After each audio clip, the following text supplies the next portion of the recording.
అన్నటువంటి ఆలోచన మాత్రం చాలా మంది ఈ రోజు కనబడట్లేదు. అందుకే చెప్తున్నాడు లాస్ట్ లో, ఈ యొక్క మరణమునకు లోనకు శరీరము నుంచి నన్ను ఎవడు విడిపించును. ఈ రోజు ఈ మరణానికి లోనేటువంటి శరీర సంబంధమైన కార్యములు చేయడానికి మాత్రమే మనము ప్రేరణ తెచ్చుకుంటున్నాము, మనం పరిగెడుతున్నాము, మనం ఆలోచిస్తున్నాము. కానీ మన ఆత్మ సంబంధమైనటువంటి ఆలోచనలు ఆలోచించే వాళ్ళు ఎంతమంది ఉన్నారు? ఈరోజు చెప్పండి, ఈరోజు బతుకుంటే రేపు చూసుకోవచ్చులే, ఈరోజు తింటే మళ్ళీ తినచ్చులే. నేను అంటాను, నువ్వేం చేయాలన్నా నువ్వేం చేసి ఉండాలా? నువ్వు ప్రాణంతో ఉండాలి. ఒకవేళ నీ ప్రాణం నీలో లేకపోతే నువ్వేం చేయగలవు? ఏమైనా చేయగలవా? ఈ శరీరం ఏమైనా చేస్తుందా? ప్రాణం లేకపోతే శరీరం ఏమైనా చేస్తుందా? ఏమైనా చేస్తుందా? ప్రాణం లేకపోతే ఆలోచన చేయకుండా ఎత్తుకుపోయి నేనేం చేస్తాను?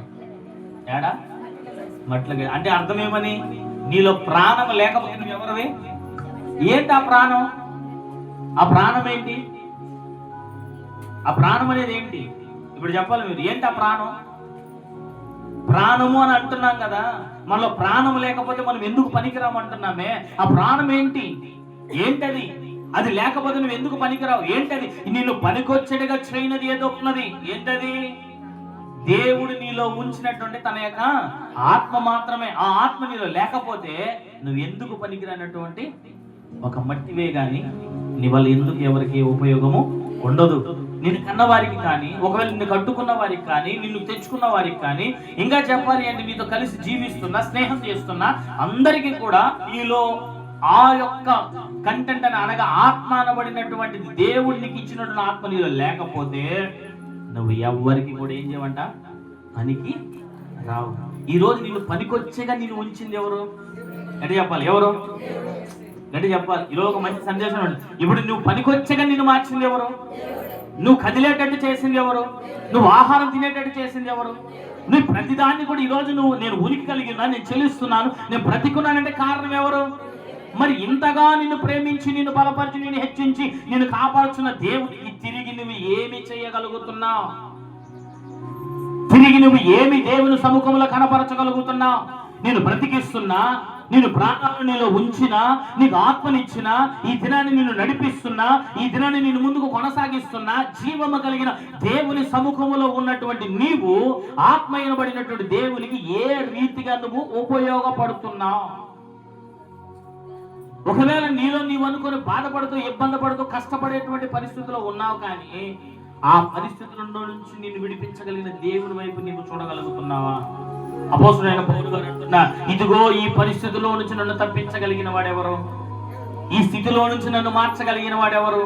ఇదిగో నేను ఇంకను కూడా కీడైనదే చేస్తున్నానే, ఇంకా కూడా నేను బ్రతికున్నానని అది నాలో ఉన్న పాపమే ఈ కార్యములు చేస్తున్నది, కానీ వేరొకడైతే కాదు. తను నొక్కి చెప్తున్నాడు, నేనెంత దౌర్భాగ్యుడను. ఏంటండి? నేనెంత దౌర్భాగ్యుడనని గ్రహించాడు. ఎవరు? అపోస్తలుడైన పౌలు గారు అంటున్నాడు, నేను ఎంత దౌర్భాగ్యుడను. ఎందుకో తెలుసా? దేవుడు నా కొరకు ప్రాణం పెట్టి, రక్తాన్ని కాచి, దెబ్బలు తిని, నన్ను బ్రతికించి, నా నిమిత్తం ఆయన ప్రాణం పెడితే, ఇంత గొప్ప రక్షణను కలిగిన నేను ఇంకా కూడా నేను శరీరమును సంతోషపెట్టువాడు మాత్రమే బ్రతికితే, ఇంత త్యాగమును కలిగినట్టు నా జీవితం వల్ల నాకు ఏమి ప్రయోజనం? అవునా కాదా? ఒక్కరోజు నీకు ఆలోచన కలిగిందా? నేను ఎంత దౌర్భాగ్యుడిని, దేవుడు నా కొరకు ఇంత కార్యాలు చేస్తే, దేవుడు నన్ను బ్రతికిస్తే, దేవుడు నాకు జీవితాన్ని ఇస్తే, నాకు జీవాన్ని ఇస్తే, నాకు ప్రాణాన్ని ఇస్తే, ఈరోజు దేవుడు నాకు ఇన్ని ఇస్తే, నేను దేవుని సంతోషపరచగలిగిన వాడిగా బ్రతుకుతున్నానా, లేకపోతే మట్టిలోకి పోయే మరణాన్ని చూసేటువంటి ఈ శరీరమును సంతోషపెట్టువాడిగా నేనున్నానా? మనం ఎవరిని సంతోషపెట్టువాడిగా ఉన్నాం? శరీరాన్నా, దేవుణ్ణా? మనము దేవుడిని సంతోషపరిచే వారిగా ఉన్నామా, లేకపోతే ఎవరికి వారి వ్యక్తిగతంగా వారి శరీరానుసారముగా వారు శరీరములను సొక్పెట్టే వారిగా ఉన్నామా? ఎవరిని చెప్పాలి సమాజం? ఎవరిని? దేవుణ్ణా, శరీరాన్నా? దేవుణ్ణా, శరీరాన్నా?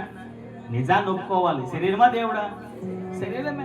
ఎందుకనంటే ఈ రోజున దేవునికి ఇష్టకరమైనటువంటి జీవితాన్ని మనం ఎంత మట్టుకు మనం జీవించగలుగుతున్నాం? ప్రార్థన చేయగలుగుతున్నామా? మోకాళ్ళను ప్రార్థన చేయగలుగుతున్నాం. నిలువు మోకాళ్ళను ఎంత సమయం ప్రార్థన చేయగలుగుతున్నాం? యేసుక్రీస్తట ఒక రాత్రి అంతా ఒలివ కొండలోనికి వెళ్ళి తన చెమట రక్తపు బిందు వల్లే మారేటట్టు ఆయన మోకాళ్ళను ప్రార్థన చేశాడు. అంటే ఎవరి కోసం చేశాడు? ఆయన ఎవరి కోసం చేశాడు? మరి నీ కొరకు దేవుడు ఇంతగా ప్రయాసపడి ప్రార్థన చేయించున్నప్పుడు మరి నీవు నీ నిమిత్తం, నీ కుటుంబము నిమిత్తం, నీ ఆత్మీయ జీవితము నిమిత్తం నీవు ఎంతగా ప్రార్థించగలుగుతున్నావు, నువ్వు ఎంతగా దేవుని మీద నువ్వు విశ్వాసం ఉంచగలుగుతున్నావు? ఒకసారి చెప్పాలి. ఏం చేయగలుగుతున్నారు? చూస్తున్నారా? చేస్తున్నారా? ప్రార్థన చేయగలుగుతున్నావా? దేవుని మాటకు విధేయతను కనపరచగలుగుతున్నావా? దేవుని మాటకు లోబడగలుగుతున్నావా? దేవుని యొక్క కనుదృష్టికి నీవు కనపడగలిగినటువంటి స్థితి నీలో ఉన్నదా? ఒకసారి ఆలోచన చేయాలి. ఉందా? ఉందా? నేను చెప్తాను, రోమి రాసిన 7:15 నుంచి మీరు ఆ 24 వరకు మీరు మరలా ఇంటికి వెళ్తారు, మీరు చదవండి. అయ్యో, నేను ఎంతటి పరిస్థితిలో ఉన్నా, నేను ధర్మశాస్త్రమునకు నేను లోనవుడు మాత్రమే ఉన్నాను, కానీ నేను ప్రభు అయినటువంటి యేసుక్రీస్తు యొక్క మాటకు నేను లోబడగలిగినంతటి పరిస్థితి నా జీవితంలో ఉందా? ఒకసారి మీ హృదయాన్ని పరిశీలన చేయాలి. నేను దేవునికి లోబడగలిగిన మాట, దేవునికి లోబడగలిగిన జీవితం, దేవునికి లోబడగలిగినటువంటి పరిస్థితులు నా జీవితంలో ఉన్నాయా? ఉన్నాయా? అంటే చెప్పాలి, ఉన్నాయా? ఒకసారి మీ యొక్క ఆత్మను పరిశీలన చేయండి. మీ అంతరాత్మను ఒకసారి అడగండి. ఎందుకంటే మీరు అబద్ధం చెప్పొచ్చు, మీ మనస్సాక్షి మీకు అబద్ధము చెప్పదు. మీ గుండె మీద చేసుకుని చెప్పండి, నేను నా దేవునికి నచ్చిన విధంగా నేను ఉన్నానా? నా మాటలో కానీ, నా బుద్ధిలో కానీ, నా ప్రవర్తనలో కానీ, నా ఆలోచనలో కానీ, నా కలిగిన అన్ని కార్యములలో కానీ నేను దేవునికి నచ్చిన వాడిగా నేను ఉన్నానా? ఆయన అంటున్నాడు, నాకు నచ్చినట్టుగా నేను బతకలేదయ్యా, నేను కోరుకున్నట్లుగా నేను లేను, కానీ నేను ఎలాగో ఉన్నాను, కానీ అయినను నేను ముందున్నటువంటి పాత స్వభావము, పాత జీవితము కలిగి ఇది నన్ను లేనంటే అది కేవలం దేవుని కృపను బట్టి మాత్రమే అని భక్తుడు సాక్ష్యం ఇస్తుంటున్నాడు. ఈ రోజున నేను కోరుకున్నట్లుగా నేను లేకపోవచ్చు, కానీ నేను ఆశించినట్టుగా నేను లేకపోవచ్చు, కానీ నేను అనుకున్నట్లుగా నేను బ్రతకలేకపోవచ్చు, కానీ నేను అనుకున్నట్లుగా నేను నడవలేకపోవచ్చు, కానీ మరి నా నిమిత్తము ప్రాణం పెట్టి రక్తము కాచిన నా దేవుడైనటువంటి ఆయన మనస్సుకు నచ్చినట్లుగా నేను జీవిస్తున్నాను అని ఆశించగలిగిన, ధైర్యంగా చెప్పగలిగిన జీవితం మనలో ఎంతమందికి ఉంది? ఈ రోజున మనము క్రైస్తవులముగా నేర్చబడుతున్నాం. దేవుని యొక్క శరీరాన్ని, రక్తములో మనం పాలు పంపులు పొందుతున్నాం. ఇదే ఇంకా చెప్పాలంటే మనం లోకములో క్రైస్తవులమని చలామణి అవుతున్నాం. దేవుని మందిరాన్ని వెళ్ళేవారనేటువంటి ఒక మంచి బిరుదును, లేకపోతే ఇంకా మంచి స్థితినో, స్టాంపునో కలిగి ఉన్నాం. అయినప్పటికీ మన జీవితంలో ఇంకా కూడా దేవునికి నచ్చని కార్యాలు, నచ్చని విషయాలు, నచ్చనేటువంటి పరిస్థితులు, మాటలు, క్రియలు, కార్యాలు మన జీవితంలో మనం ఇంకా ఉంచుకొని కూడా మనం ఎలాగూ దేవునికి నచ్చిన వారమై ఉంటాం. అప్పుడు మనలో జీవిస్తున్నది శరీరమే, కానీ అది ఆత్మ కాదు కదా. ఆత్మ మనలో ప్రేరేపిస్తున్న ప్రేరణ కొలది, ఆత్మ మనం నడుపుతున్న నడవడిక కొలది మనం నడిపించబడినప్పుడే మనం ఆత్మ అయినటువంటి దేవునికి నచ్చిన విధముగా, లేదా ఆత్మ అయినటువంటి దేవుడు మనకు చేసిన త్యాగమునకు ప్రతిగా మనము కూడా విలువ కలిగిన వారిగా మనం కనబడతాం. ఒకవేళ అలా లేకపోతే మన జీవితం అంతా కూడా మనం ఎవరికి నచ్చినట్లుగా ఉండినట్లు? ఈరోజు మిమ్మల్ని మీరు ఒక ప్రశ్న వేసుకోండి, నేను నాకు నచ్చినట్లుగా ఉన్నానా, లేకపోతే దేవునికి నచ్చినట్లుగా ఉన్నానా? ఎవరికి నచ్చినట్లుగా ఉన్నాం? చెప్పాలి, ఎవరికి నచ్చినట్లుగా ఉన్నాం? మనకు నచ్చినట్లుగానే, దేవునికి నచ్చినట్లుగానా?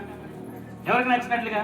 ఇప్పుడు ఆహారం మనం నచ్చింది తింటాం, బట్టలు మనం నచ్చింది వేసుకుంటాం, మాట్లాడడం మనం నచ్చినట్టు అన్ని కూడా మనం. కానీ క్రైస్తవుడు మాత్రం వాడి జీవించే జీవన విధానం ఎవరికి నచ్చినట్లుగా ఉండాలి? ఎవరికి నచ్చినట్లుగా? అందుకే అంటాడు, ఏమనంటాడు తెలుసా? నేను ఇంకను ఉనికి కలిగి ఉన్నాను, నేను చెల్లిస్తున్నాను, నేను బ్రతికున్నాను, నేనేమైనానో అది కేవలం ఎవరు ఎంతైనానో ప్రభు అయిన యేసుక్రీస్తులో మాత్రమే నేను బ్రతికి ఉన్నాను అంటున్నాడు. ఎవరిలో బ్రతుకున్నాడంటే ఆయన అంటాడు అక్కడ, నేను దౌర్భాగ్యుడు అంటున్నాడు, ఒప్పుకుంటున్నాడు తన యొక్క పరిస్థితిని. నా పరిస్థితి ఎప్పుడు మార్చబడాలి? అయ్యో, నేను ఈ యొక్క ఆత్మీయ స్థితిని కనుగొనలేకపోతే నేను దౌర్భాగ్యుడనే కానీ, నేను వ్యర్థుడనే కానీ, నేను పనికిరాని వాడినే కానీ, నేను నిష్ప్రయోజనునే కానీ, ఎంత మాత్రము నా యొక్క ఈ జీవితంలో ఇది నాకు ప్రయోజనము కాదు. ఈ రోజున మనం ప్రయోజనకరమైనటువంటి ఆత్మీయ జీవితాన్ని, అనగా జీవితాన్ని కలిగి జీవిస్తున్నామా, నిష్ప్రయోజనమైన జీవితాన్ని జీవిస్తున్నామా? ప్రయోజనమా, నిష్ప్రయోజనమా? చెప్పాలా, ప్రయోజనమా, నిష్ప్రయోజనమా?